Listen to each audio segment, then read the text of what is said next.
mga pagulong. Meron naman tayong nagoyo dito. Akala nila sikat tayo na YouTuber. Nagpa-picture sila sa akin. Pagbibigyan natin, syempre, hindi naman tayo madamot, ano.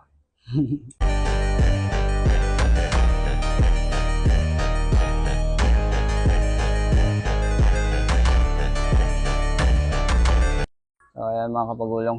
Layo na muna tayo. Nakapagpa-picture na sila sa akin. Marami na naman natin nagoyo ngayong araw. Ano. Tamang video-video lang tayo dito. Tapos may magpapapicture na. Mabalik na tayo kasi matatapos na yung break natin. Ano. Balik na tayo sa barko. Pero kailangan pala natin magbow bago umalis tayo dito sa shrine. Kailangan natin magbow.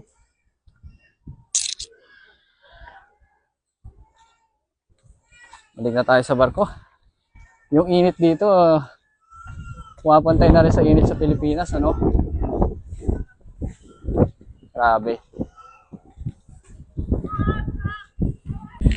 Alam niyo mga kapagulong, nakakatuwa dito sa Japan, ano? Mag-video-video ka lang, tamang vlogging, akala na nila sikat ka na, ano? Sabi ko na lang, meron akong 1 million followers, ano? Pero hindi ko naman mapakita sa kanila yung channel ko. Kasi wala akong internet. Pero tama, ma-picture pa rin sila. Ayun ako. Nabudol na naman. May nabudol na naman si Elmer. Mga kapagulong. So, yun lang muna.